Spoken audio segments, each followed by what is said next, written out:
Hello, Jen Opt-Out. Don't you love that we live in a day and age where we don't have to rely on the legacy media to give us biased stories about what's going on in the country? Instead, we can get it directly from the source. Here is the Pentagon talking about what is going on with the Houthi debacle in the Middle East. As I'm sure you've all seen over the weekend, U.S. Central Command Forces initiated a series of operations consisting of precision strikes against Iran-backed Houthi targets across Yemen to restore freedom of navigation and reestablish American deterrence. For years, the Houthis have targeted U.S. military ships and aircraft. They've hit commercial ships as well, including U.S. flagged vessels, and they threaten our personnel overseas. Houthi terrorists have launched missiles, one-way attack drones at U.S. warships over 170 times, and at commercial vessels 145 times since 2003. I know what it's like to be in a situation when you're under fire by the enemy. Your life is at risk. The life of your friends and your battle buddies is at risk, and you're prohibited from returning fire. That's a hellish situation that I wouldn't wish on my worst adversary. It's a tough position that we put America's sons and daughters in.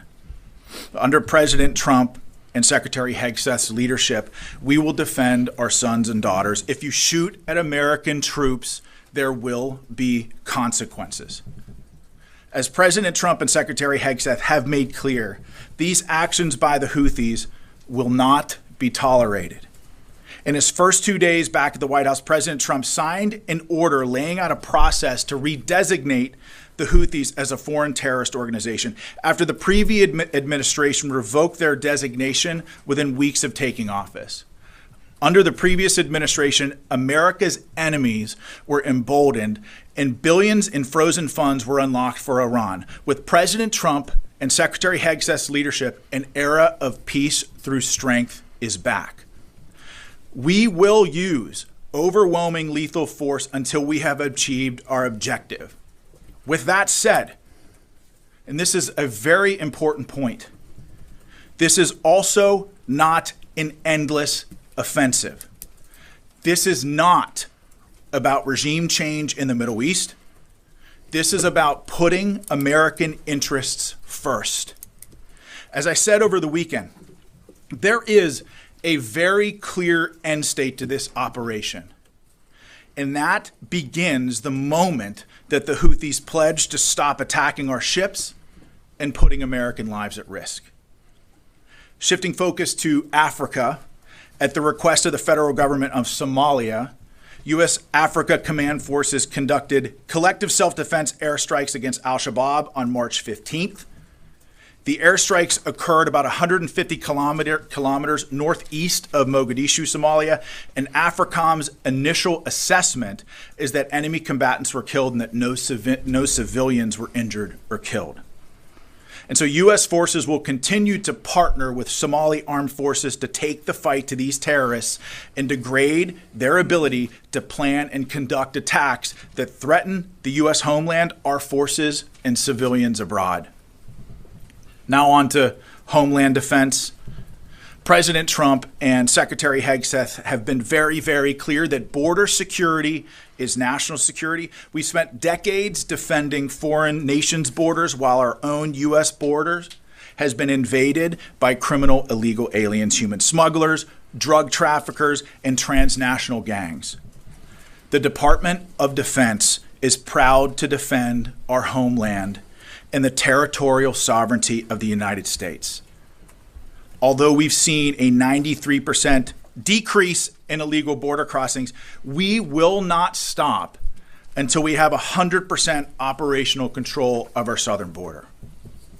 And over the weekend, Joint Task Force Southern Border assumed the mission from Joint Task Force North and reached initial operating capacity. Additionally, U.S. Northern Command announced on Saturday that the Arleigh Burke-class guided missile destroyer, the USS Gravely, departed Naval Weapons Station Yorktown for a scheduled deployment to the Gulf of America. We're actually making some history from the podium today.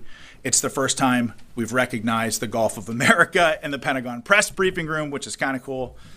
So it's not only vital for the United States to have control of our border via land, it's equally important to control our territorial waters. And this deployment directly supports U.S. Northern Command's mission to protect our sovereignty.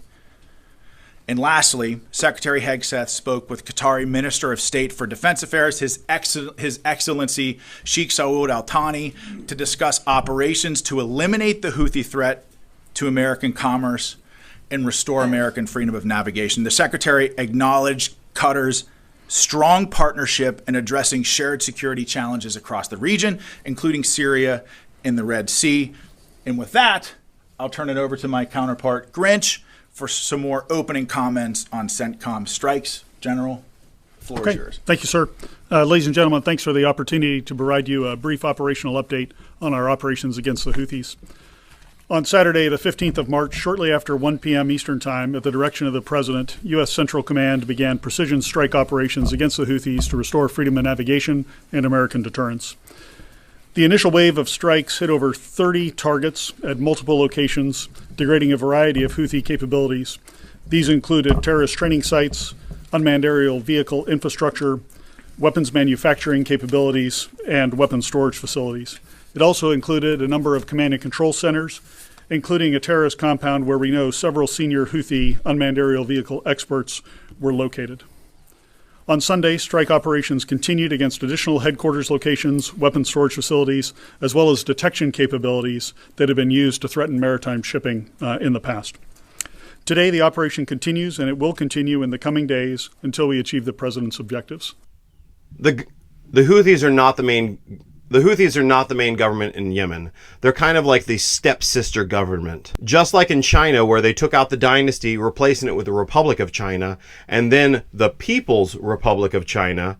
In Yemen, they used to have a dynasty, and they still have a prince who is still alive. But in the 1960s, some Soviet and Egyptian-backed rebels took control of the government. Saudi Arabia stood with the royal government against these rebels. Many years later, the Houthis, named after a man named Houthi, one reason they hate us so much, not only because we support Israel, but because we have backed Saudi Arabia, who have backed the government, the actual government in Yemen. They backed the royal government when there was a royal government, but then after the republic took over, they backed the republic. The Houthis view their government as basically a Saudi puppet, whereas everybody say the Houthis are basically an Iranian puppet. So maybe they have their own minds, maybe they don't. They're definitely backed financially by these larger countries. Interesting thought, if these larger countries weren't supporting the rebellion, then we probably wouldn't have a war in the first place. I like America's stand in this. America's not planning to take out the Houthis. They're not planning to change the government at all. They're just attacking until the Houthis stop attacking us. I think that's exactly the position we take, and I support that. I do not support a long war in Yemen. We have no business having war in Yemen.